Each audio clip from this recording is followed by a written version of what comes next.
भारत के labour laws में एक बहुत बड़ा रीसेट आया है। आज हम इन्हीं 4 नए कोड्स को डिकोड करने वाले हैं, जिनका मकसद है पुराने उलझे हुए नियमों के जाल को आज की इकोनॉमी के हिसाब से आसान बनाना।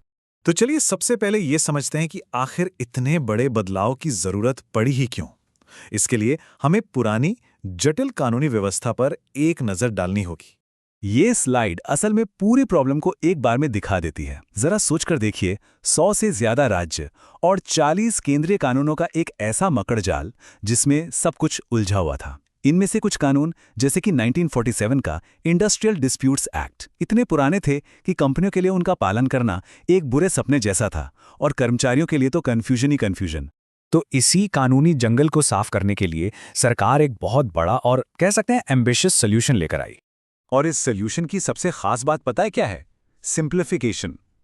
29 अलग अलग केंद्रीय कानूनों को लिया गया और उन्हें मिलाकर सिर्फ 4 बड़े और कॉम्प्रिहेंसिव कोड्स में बदल दिया गया। तो ये हैं वो 4 पिलर्स नई व्यवस्था के।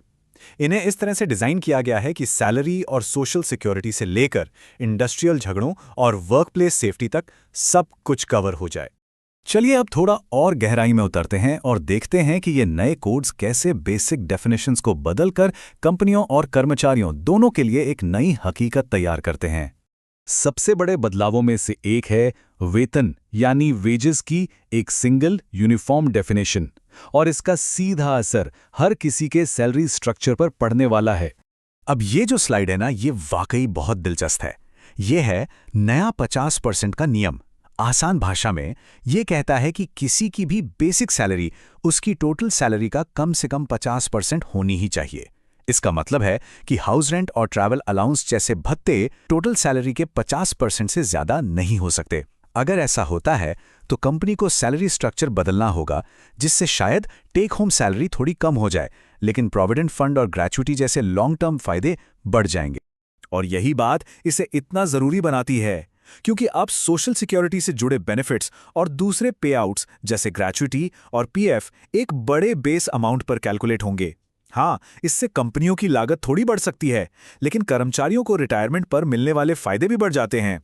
इन सुधारों का एक और बहुत बड़ा असर यह है कि अब कानून के तहत ज्यादा से ज्यादा लोग सुरक्षा के दायरे में आ रहे हैं। मतलब एक बड़ा सेफ्टी नेट तैयार किया जा रहा है। तो इसका असल में जमीन पर क्या मतलब है? देखिए, अब सीनियर मैनेजर भी इन कानूनों के दायरे में आते हैं। मतलब अगर उनके साथ कुछ गलत होता है तो वो भी कानूनी मदद ले सकते हैं, जो पहले मुमकिन नहीं था। साथ ही पत्रकारों और सेल्स कर्मचारियों को भी वर्कर माना गया है, जिससे उन्हें भी ज्यादा सुरक्षा और अधिकार मिलेंगे। अच्छा, चलिए अब जरा हकीकत पर नजर डालते हैं, क्योंकि देखिए कानून बना देना एक बात है और उसे जमीन पर सही तरीके से लागू करना, वो एक बिल्कुल अलग ही कहानी है। ये जो टाइमलाइन है ना, ये एक बहुत बड़ी प्रॉब्लम की तरफ इशारा करती है।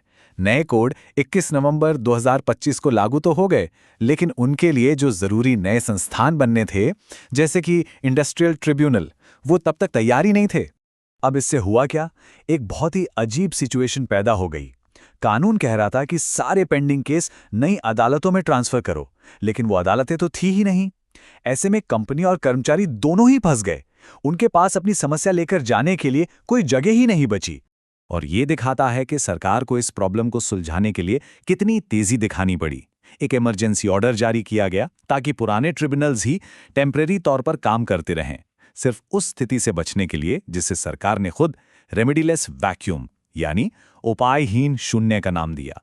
तो बात यह है कि ये जो पूरी रिफॉर्म की कोशिश है ना, ये असल में 2 अलग अलग मकसदों के बीच एक बहुत बड़ा बैलेंसिंग एक्ट है।